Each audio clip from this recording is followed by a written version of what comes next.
episode 2 of This Ain't Church, featuring apparently Lumberjack Jim. I'm, of course, your host, Cletus Cassidy, man. I'm excited today, man, because I have the light-skinned legend, Mr. Tahir Moore, in with us today, man. And we're just going to have a good time. Now, anybody that's out there watching, man, if this is your first time watching, there's only been 2. So if this is your first time watching, I want you to know, man, that this show, we set it up this way because I do so much. I do so much in the church.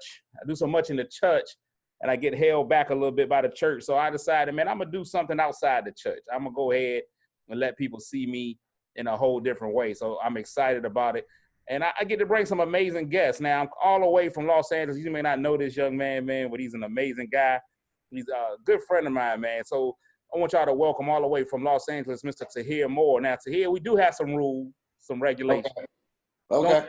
It's only 3. Be comfortable. Okay. Be yourself. All right. Don't cuss.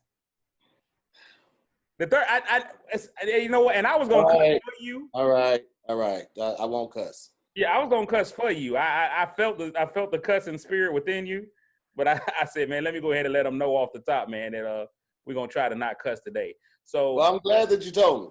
Yeah, I got you in here. I figured it wasn't, just knowing your fan base, I would have been respectful and not did it without asking. But, I'm glad that you said it and I didn't have to. I'm just excited by the fact that you said fan base. Because fan base would mean that people like me. Here's the thing. You've been touring since before we started doing the tour thing. So you got a fan base. Let's not front. Let's not act out like it ain't what it is. Can I have some false humility for just 1 second? So if you don't know who Tahir Moore is, man, he's and Tahir, I actually have a whole schedule for this thing, so this is great. Now, here's the thing. I want to ask this question, man. We want people to get to know you first and foremost. Are you from St. Louis or nah? I'm originally from East St. Louis, but I did all my schooling in St. Louis. So I was born and raised in both cities. So here's the thing. Most people, I'm not even going to lie to you. Most people, when I first met you, man, I was ignorant to the fact that East St. Louis is an entirely different city. It's not like you were just living in the eastern part. It's not the east side of St. Louis. Yeah. It's an entirely different state. East St. Louis is in Illinois. St. Louis is in Missouri. They're separated by the Mississippi River. So it's almost like Kansas City and Kansas City. Yes. So you got 2 different.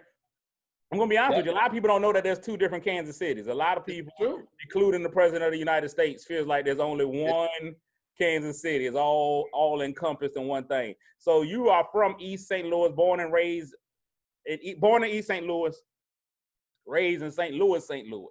Mm-hmm. So what's the most famous thing about East St. Louis? Because we know St. Louis got, and rest in peace to his career after what happened in the Versus. But we know that St. Louis has Nelly and the St. Lunatics. What is East St. Louis known for? Jackie Joyner Kersey. Nice. Track star. Mm-hmm. Yeah, you got Tahir Moore. Jackie Joyner Kersey. Awesome. Yeah. Awesome. You know what? Here's the craziest thing, though. East St. Louis was the more metropolitan city up until like the Depression, and then there was like the steel shortage. Because East St. Louis was like it was a very industrious city, so they were doing a lot of like iron work and work with steel and stuff like that. The Depression hit, and there was a shortage on everything, and so all the jobs kind of went over to St. Louis, and they just never invested money back in East St. Louis, but never built back up. But East St. Louis was the more industrious and metropolitan city at one point. That's crazy. I think the only people that really prosper in a shortage is midgets. All right, so let's get to this, man. Let's talk about it. But now you're in, I don't know where I went. So now you're in LA. Yeah. Los Angeles, City of Angels, City of Dreams. What precipitated the move from the St. Louis area to Los Angeles?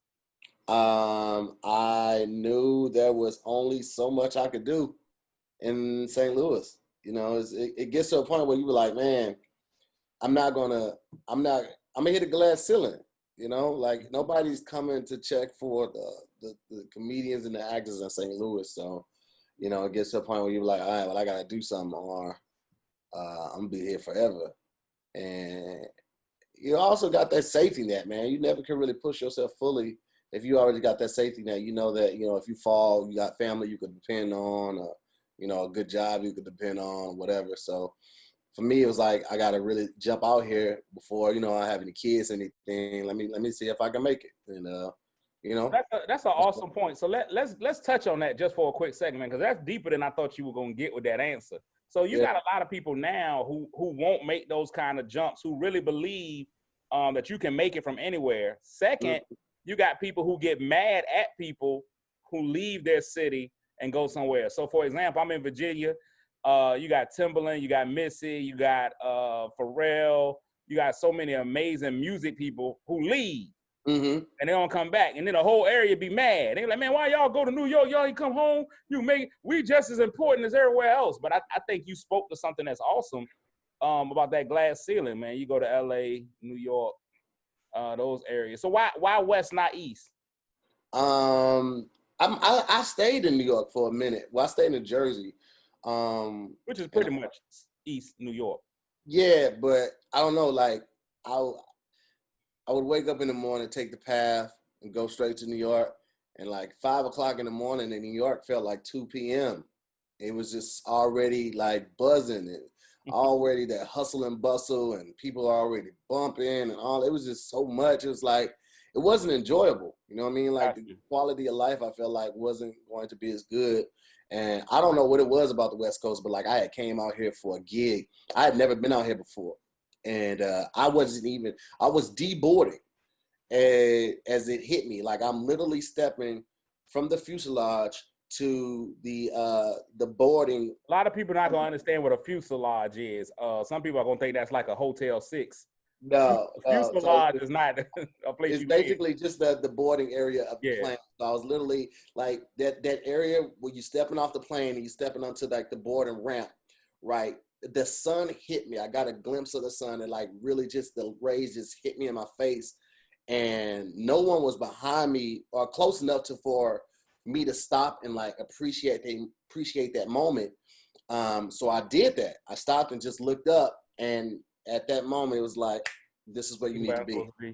So you had pretty much, man. You pretty much, instead of riding on a donkey or a horse, you pretty much riding on a plane, and the Lord hit you with a bright, blinding light. He absolutely did. You better be biblical. I don't know if there were light-skinned people in the Bible, but you close. I know there weren't freckles. I know nobody in the Bible. You don't know that for sure. I'm guessing though. Like I'm going with you just gonna groom yourself, right? I saw something in my camera and I didn't like it, so I was like, let me take care of that real quick. I don't want to look at that the whole show. You just gonna groom yourself, right?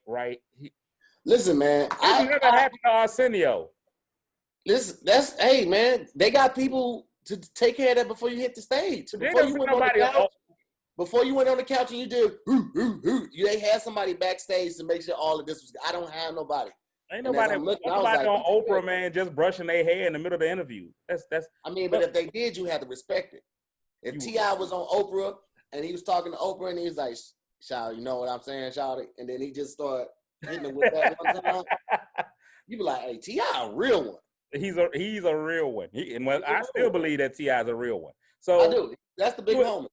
You in LA now, so show us that resume, dog. I mean, let us know what you've accomplished, man, because it's been a lot.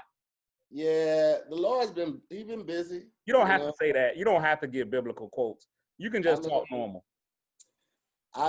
It's been a blessing. I'll just say that. I've done a couple projects, couple commercials, couple projects on some major networks and things of that nature. I don't like to brag about it. It would have been bragging if I didn't ask you first. Okay. If I asked you can go ahead. But I'll throw it out there. ADD, which was an amazing thing, man. You got your own productions. You've done some television work, stand up. You're one of the few people that I know who have been able to go out to LA and establish your own comedy room and night out in LA, which is a very difficult thing. I don't think people understand the echelon of talent that you have to be able to be one of the quote unquote gatekeepers or put on shows in LA and actually have people come to them. So I do that out there. Now, here's the thing. Which one would you rather do? Somebody came to you right now and it's like, Tahir, 2 choices, homie. You can do stand up or you can do television. Which one you doing and why? Like forever? Yeah, that you know how they look. There's only one on the table. Stand up. Really? Yeah.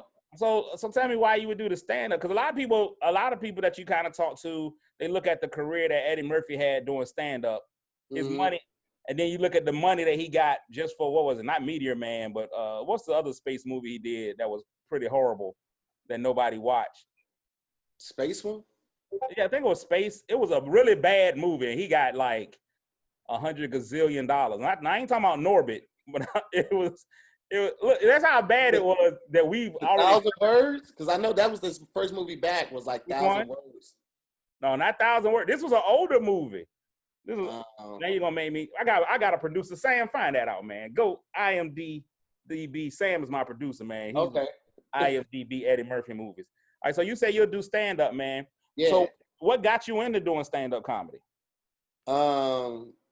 I've always had an affinity for making people laugh. It wasn't something that I felt was forced. It was just like who I was. It was part of my personality.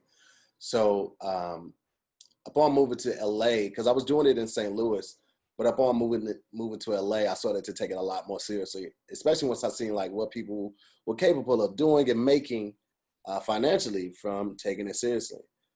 In St. Louis, I wasn't like hitting rooms every night. I wasn't writing regularly, anything like that. It wasn't until I got to LA that I really started to put a lot of effort into my craft. So I would always pick comedy over acting because I feel like acting is one of those things where you're hot until you're not. You know what I'm saying? Like you can do 3 good movies and all of that, and then all of a sudden here comes this new guy with freckles and a fuller beard, and now he's a new hot sensation, and then you're out. But with comedy, as long as you're living, you're gonna find material. So you can, tour. But your hotness is gonna go up and down. Kevin Hart's run is only gonna be so long. You know what I'm saying? Like I've always personally just kind of prayed my own prayer that Anthony Anderson, man, would quit so that there could be another fat black guy out there. Because there can only be one at a time. Right. So I'm trying to get Anthony But Anderson. He's not really the fat black guy anymore. Well, he started losing weight. Yeah, he started losing weight. So I want to move, but I want to get some of the comments, man. I really want to talk about the disrespect for Eddie Murphy's career.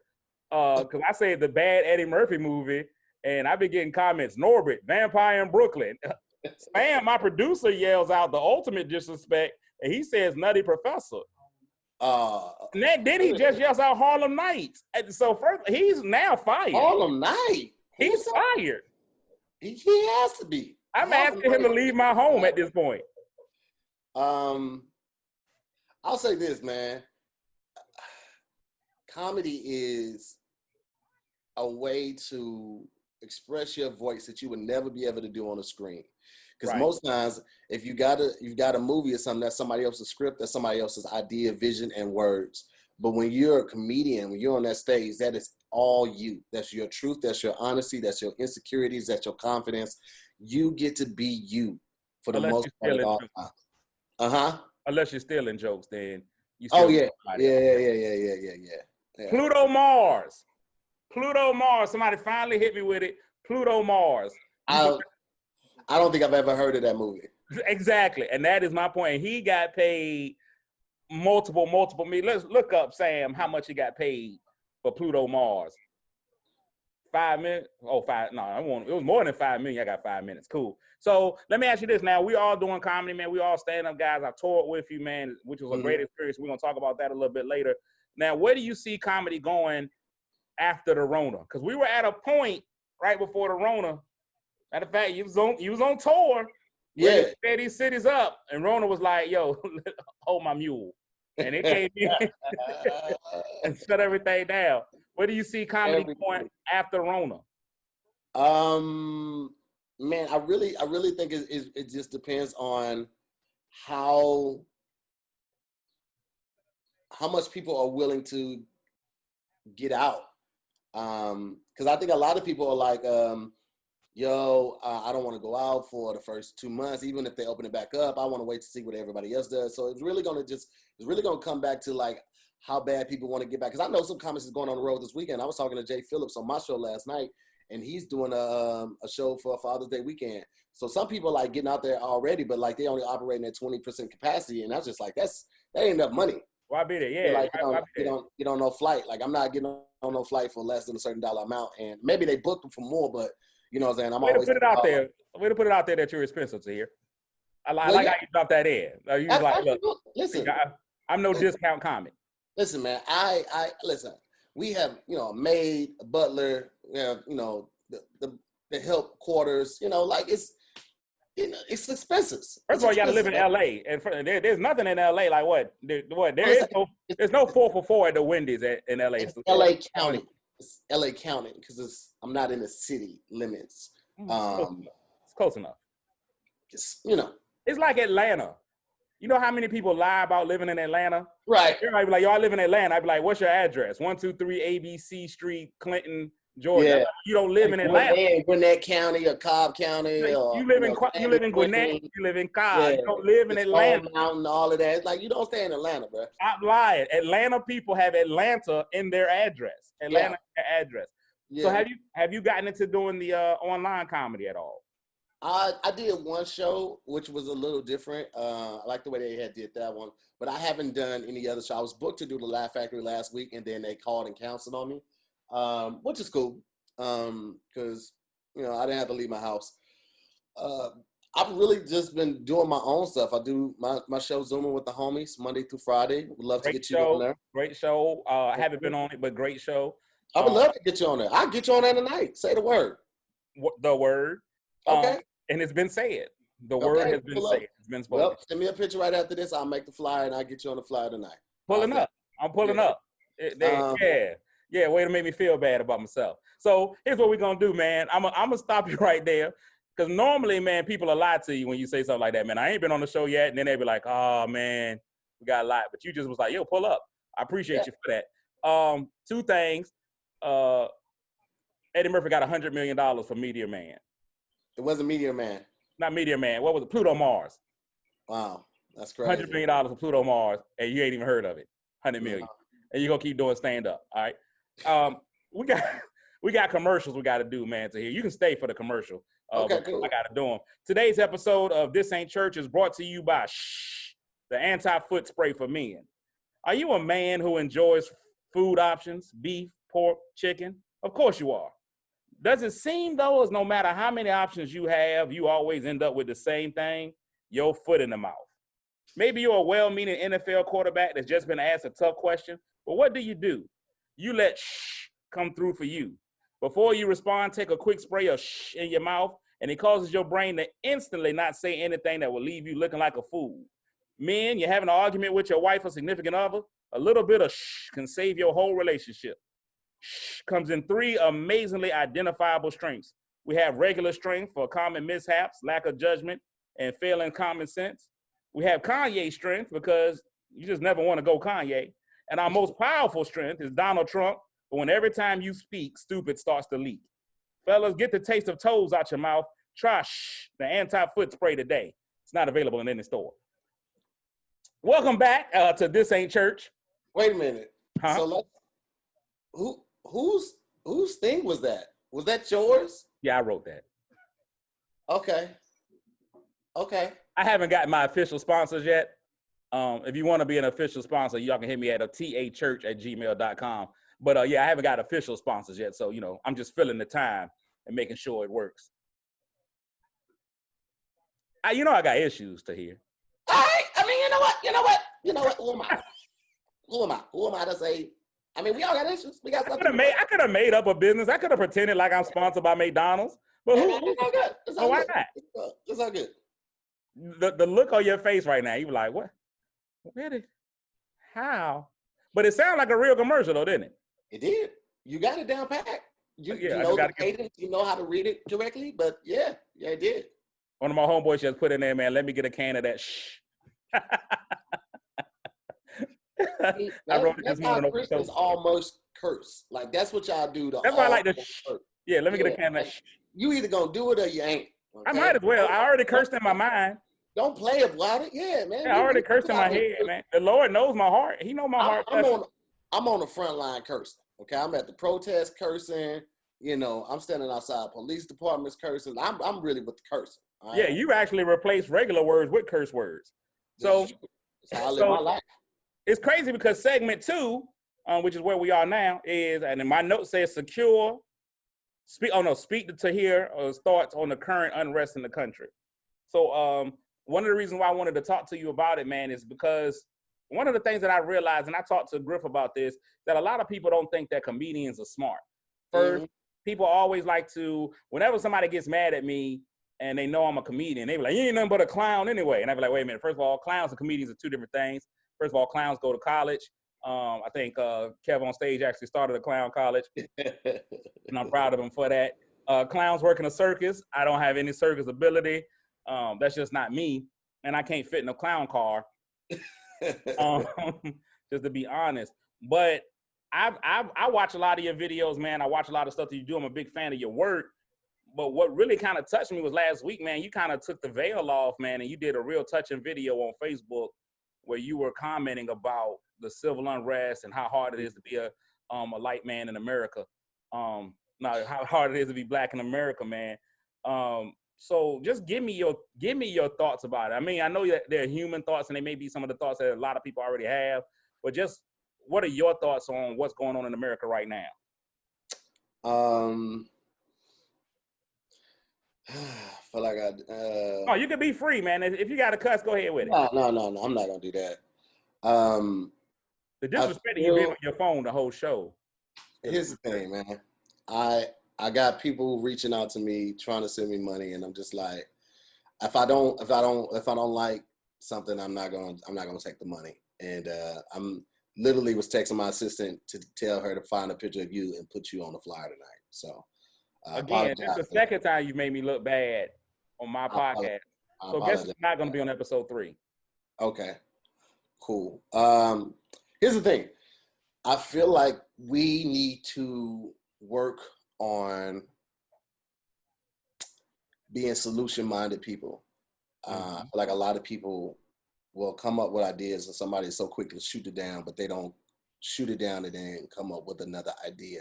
And then a lot of people are like, yo, black people need to unify and all of this type of stuff. And I'm like, black people ain't never gonna unify. White people ain't unified. White people ain't never agreeing. You got people that support our movement. You got people that don't support it, which is crazy because all we're asking for is equality. Black Lives Matter is not asking for reparations. They're not asking for superiority, anything like that. They're literally just saying, would you stop killing us and maybe look at us as equals? And there are people that oppose that. It's just like, why we can't kill y'all, which is mind-blowing. So I don't think that unifying is necessarily going to be the answer as much as linking up with like-minded people. Because before you go further, I'll say this, because I think a lot of people miss that even when Martin Luther King was doing what he did, there was still, everybody didn't agree with him. They still had the Martin Luther King and Malcolm X debate. Even when Martin Luther King was trying to do stuff, you still had the Southern Christian Leadership Commission, and you had the young cats who was like, yo, we ain't down with it. It's really what we're seeing now. When King wanted to do the bus boycotts, you had the young cats like, no, man, don't boycott the bus, steal the rims. They really wanted to handle it a different way. But we don't have anybody that'll acquiesce to leadership right here at this point. So I just wanted to point that out about the unity thing. It's not about unity, but being strategic, I think. Right. And that's so funny. I had acquiesce as one of my words on Wording is Hard yesterday. I like that word.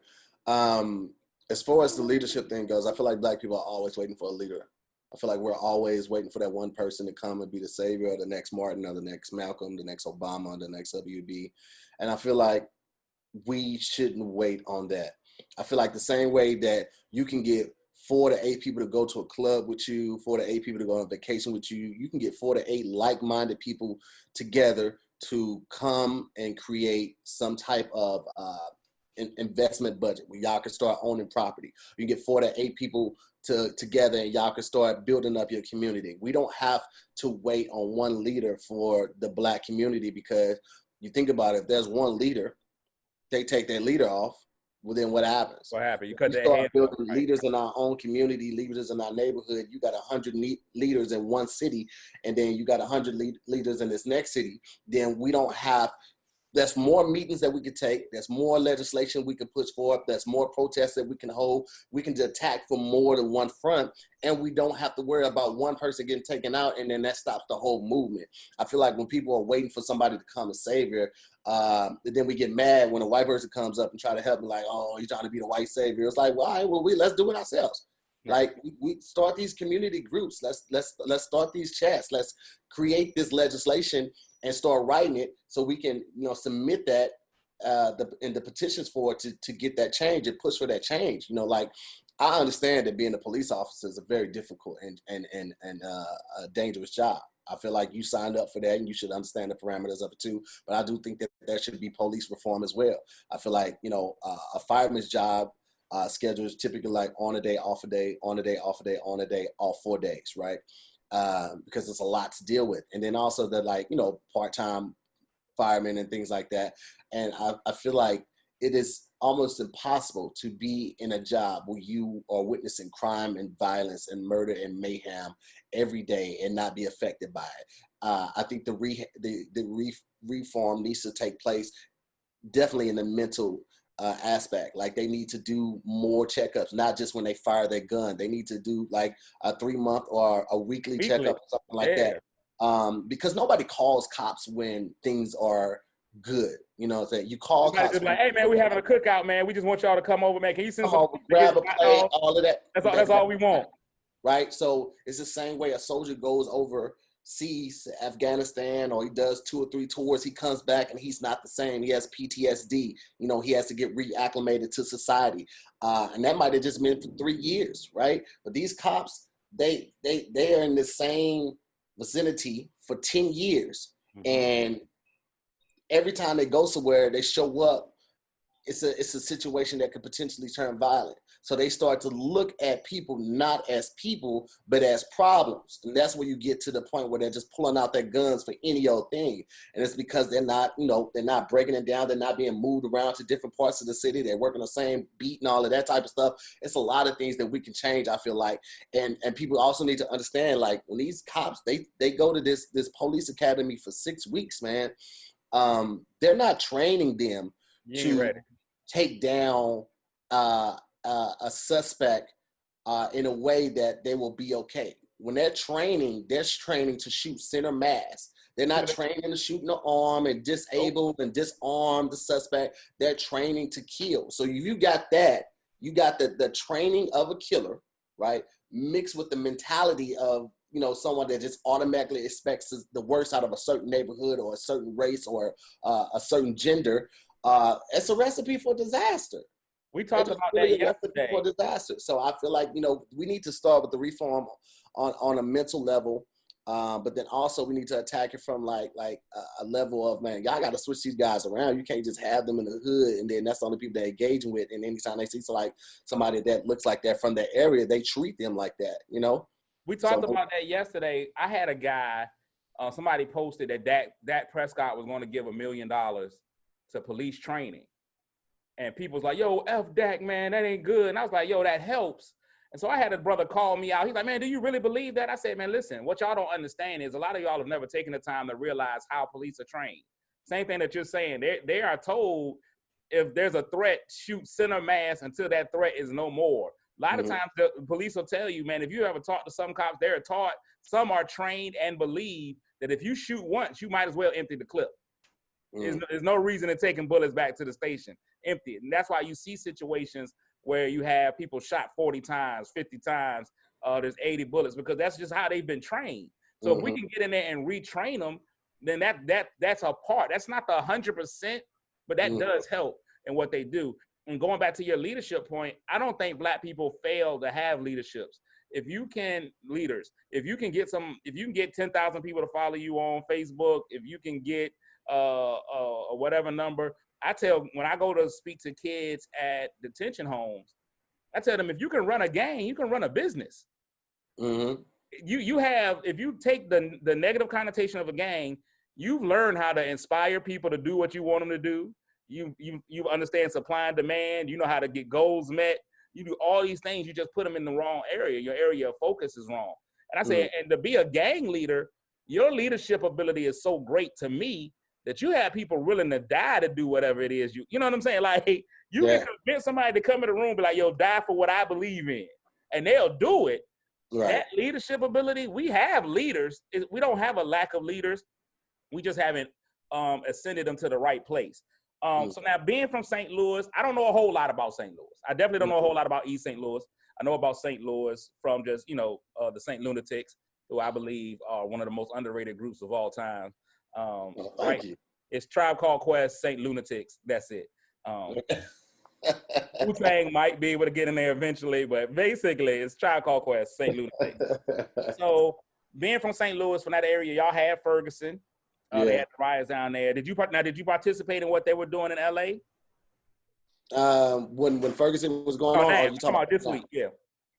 We tried, man, but it's crazy. Like, we doing protests. It's like parking is trash. I wanted to protest, but I couldn't park. It happened to Tony, and I missed this other one that was I think Kev flew in. I think Kev just dropped out of a helicopter. Him and because he's in a different tax bracket now. Yeah, he did it yesterday.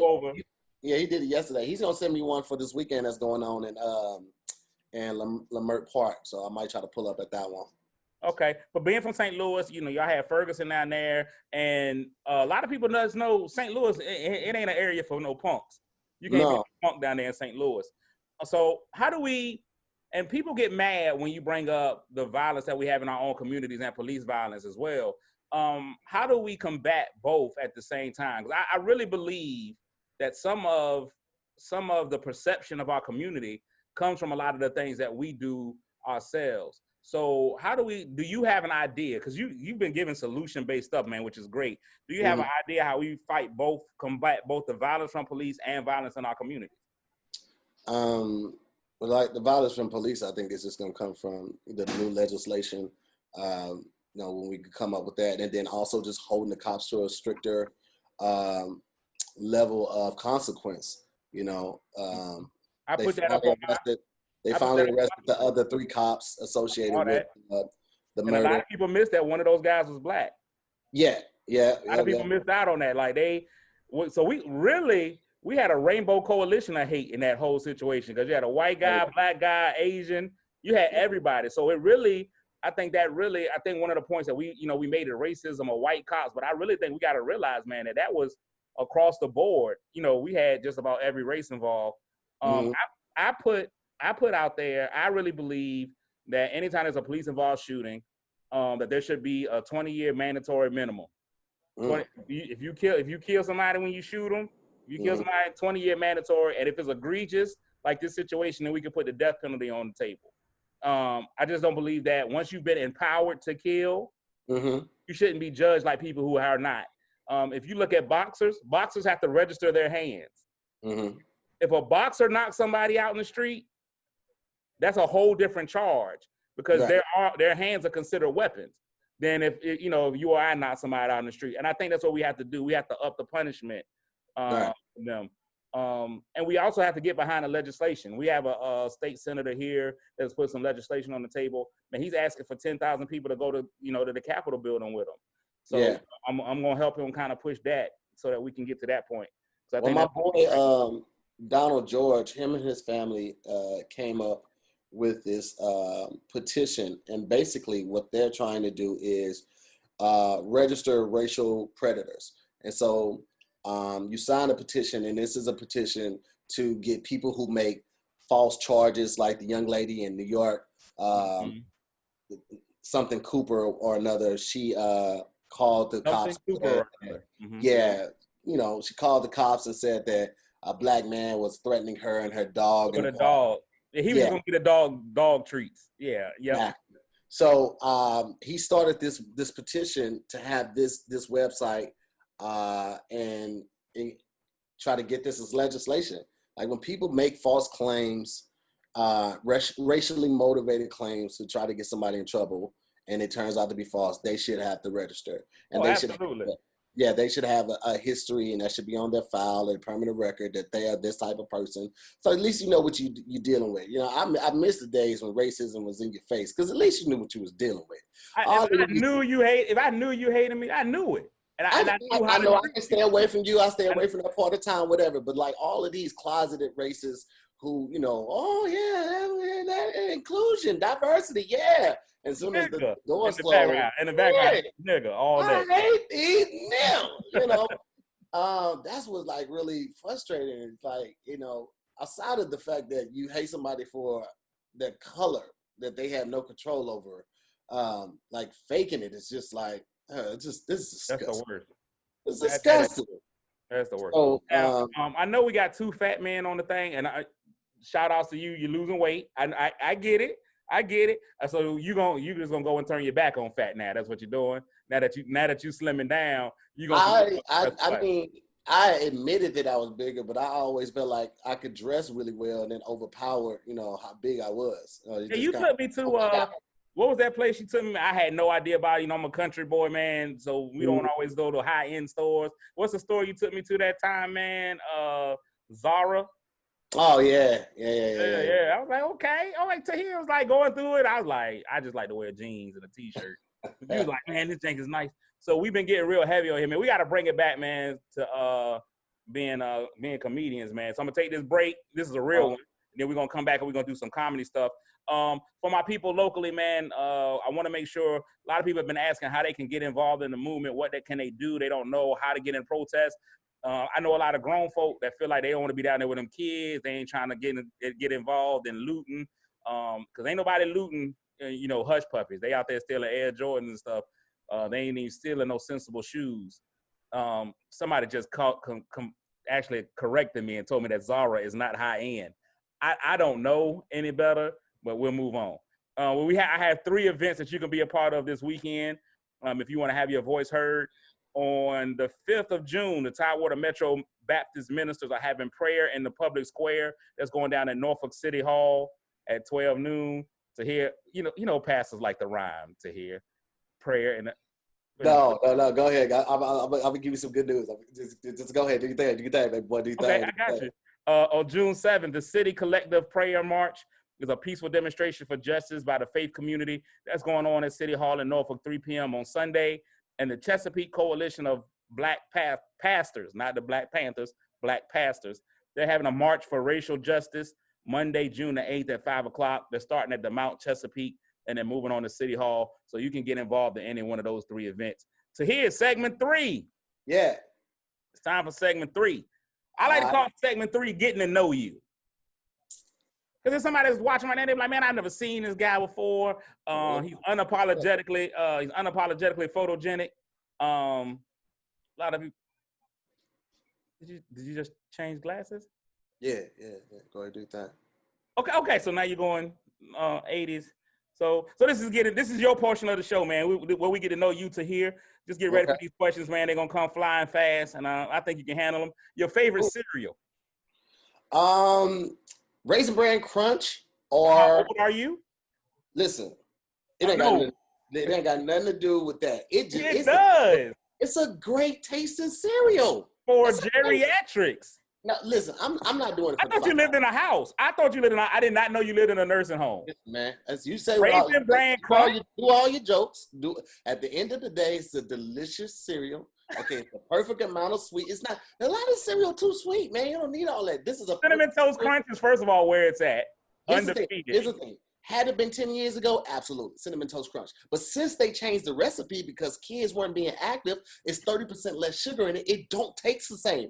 Between Cinnamon Toast Crunch and Frosted Flakes, those were my 2 favorite, and now they don't taste the same, so I can't put them on my list, baby. Frosted Flakes are simply cornflakes with sugar on them.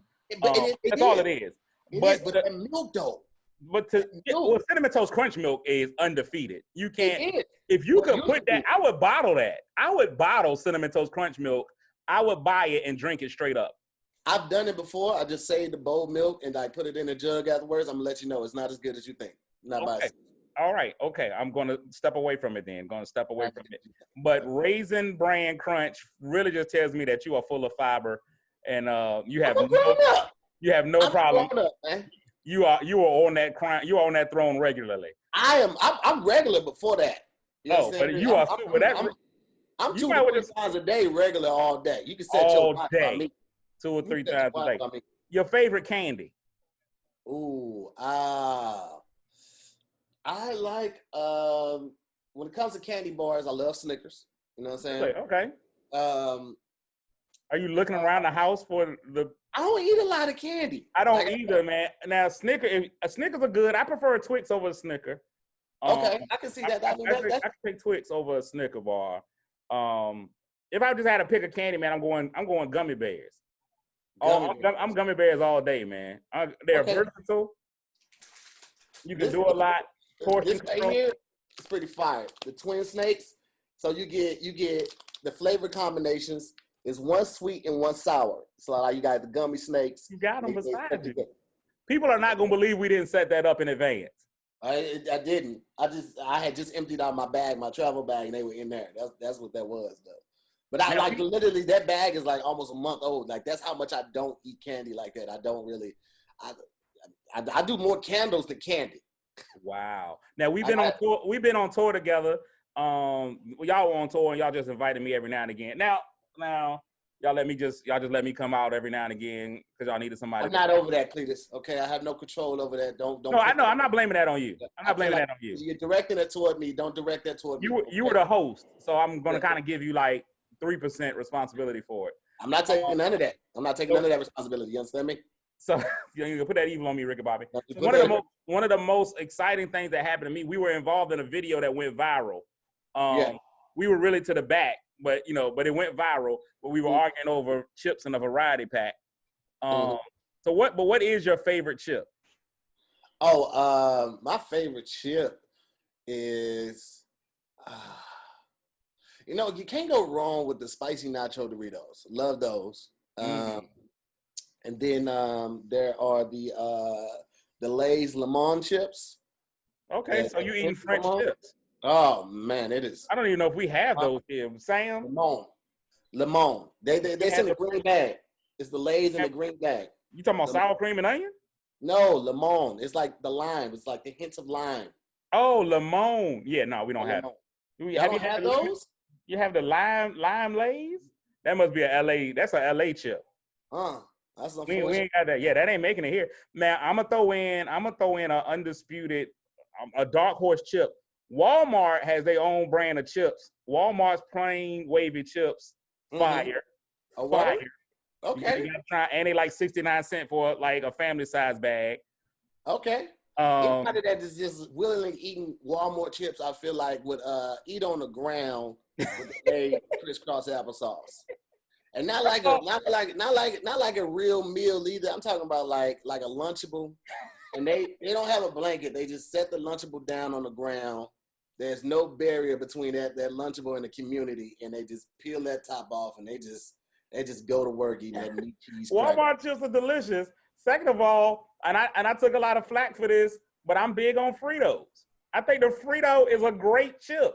Which one? Plain? Plain. Okay. You can even go chili cheese are great too. But that plain Cheeto, man, it hits.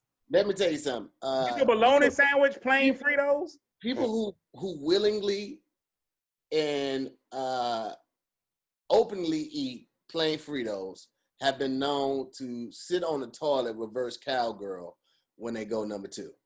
And you don't even respect American chips. The 2 chips I asked you, you went Doritos and Lemon.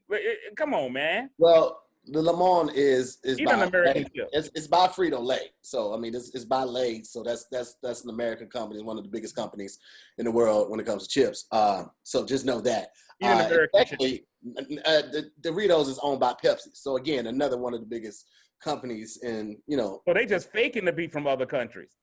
Fritos ain't never Frito. First of all, there is no Frito-Lay without Fritos. There's no Lay. It's a cornerstone chip. If we don't have Lay's, we still good because Fritos was first. I hear what you're saying, but they trash. Okay, they make your breath smell like toe knuckles. Okay, but you out here eating Raisin Bran Crunch. You don't have a foot to stand on it. It's delicious. It's good for you and delicious. Okay, you know what? If you ate a little bit more Raisin Bran Crunch, that gray that you had right here, it wouldn't even do that. That's hereditary. You're a ginger. I'm not gonna take trash from a ginger. Come on, man.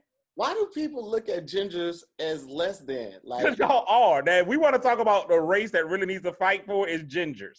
Okay? Ginger lives don't matter. I'm gonna tell you that right off the you top. know what? You guys, I did the stats for being a ginger, and we are very, very rare, right? yeah, it's you and like leprechauns, and that's it. There's nobody else. There's you and leprechauns. Did Favorite? you know? Did you know that having a dimple is a defect? Yeah, you're missing face meat. Yeah. Yeah, the muscle right there is not firing, so that's why it sinks in like that. I'm just all around messed up. I thought You should probably be able to park close. You should probably be able to park closer because you have all these. You are already a ginger, and you have non-firing face muscles. What's your favorite movie, man? Coming to America. Okay, let's talk this. I want to talk comedies. As far as comedies, as far as actions, Matrix. Now, I love The Matrix when it first came out. Now I watch The Matrix and I'm like, oh, that movie was trash. But it's only because of, listen, I'm talking about the special effects. The movie was great, but based on today's standards for special effects, The Matrix, when The Matrix came out, I was like, oh, well, then you can have the rapture now, God, because there's no way we can get any better than this. This is probably the eighth sign of the apocalypse. But now that you look at it, you're like, oh my God, this is cheesy. Now here's this. I want to ask you this from a comedian's point of view. Mm-hmm. Coming to America, Life, and we just mentioned it. Eddie Murphy, Harlem Nights. Which one? Mm-hmm. Comedians. Which set would you have wanted to be on the most as a comedian? As a comedian, probably Harlem Night, just because everybody was there together. As an actor coming to America, and I wouldn't want to know parts of Life. I don't think Life is funny. Yo, so this was great having you on, man. Matter of fact, I know you was inviting me tonight to the show, but we're not even friends anymore. So I can't find the humor in black people getting set up and going to jail for life. You're going way too far. You're being way too deep. It's always deep for the people who it really speaks to. So I get it. I get why, jingle. I get why that's funny. You gonna eat your cornbread? I get that, but I connected to that on a different level. So it's like you probably didn't even find the humor in Django. I thought Django was a good movie. I thought it was all right. I thought it was okay. It won't. Yeah, it's never one of those things I have to see twice. It was the same thing with Life. I didn't have to see it twice. Wow. So I had some more questions. Life. I had more questions for you, but I'm not gonna answer. Life. I don't know how people watch that movie and did get infuriated. These guys went their whole life for something they didn't do. They got to go to a Yankee game at the end. How many people get to go to a Yankee game? They standing on bottles, their toes falling in the bottle. Come on, bro. Heavy D. Bro, it's horrible, man. It made hooch. It made my heart cry, bro. Now now you're ruining Life for me. You done made Life pretty much Rosewood, and they supposed to be two different. That's what it was, man. All it was missing was Ving Rhames hiding in the coffin, man, underneath the body. It wasn't Ving Rhames. He can't carry Ving Rhames. He's the heaviest human being alive. It was Ving Rhames and Rosewood. He won't in the coffin. He was. The son was in the coffin. The son hid in the coffin. Ving Rhames was always out. Yeah, the son hid in the coffin. Okay, my bad. Because it was his mama. It was his mama's coffin.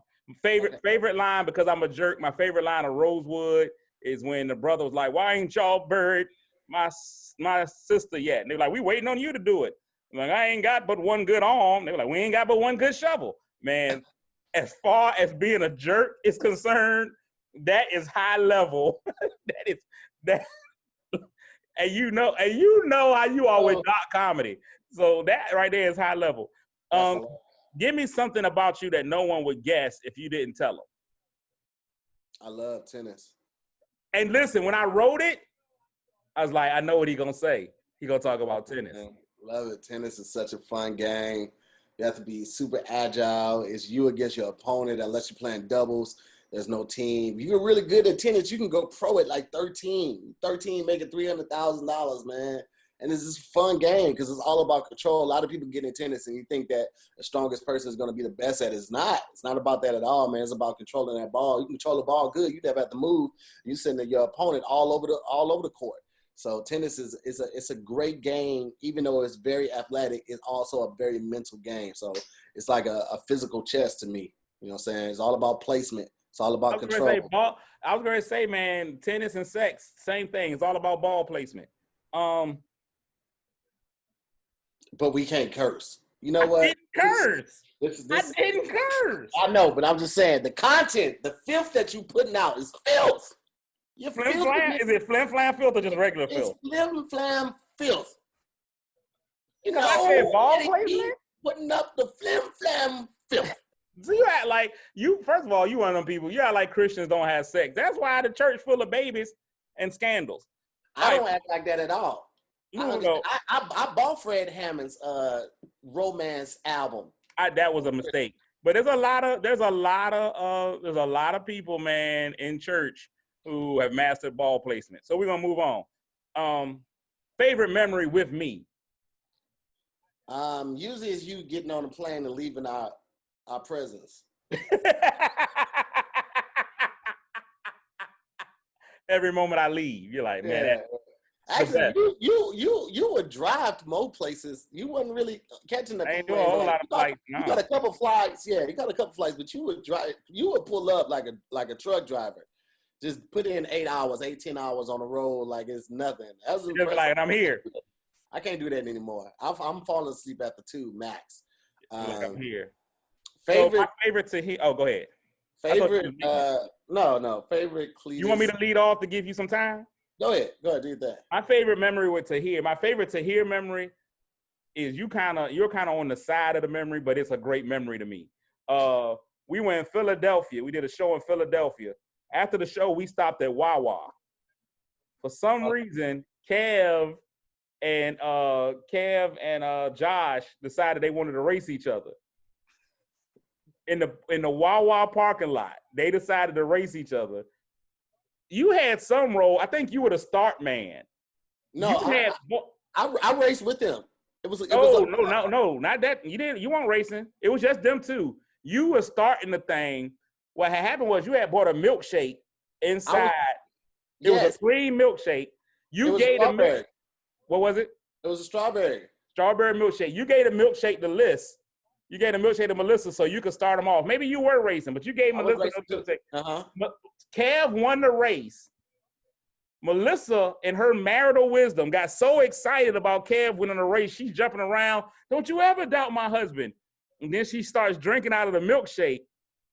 And her joy went immediately to, I just drank after Tahir. And she falls out on the ground. Greatest memory ever. I just drank after Tahir.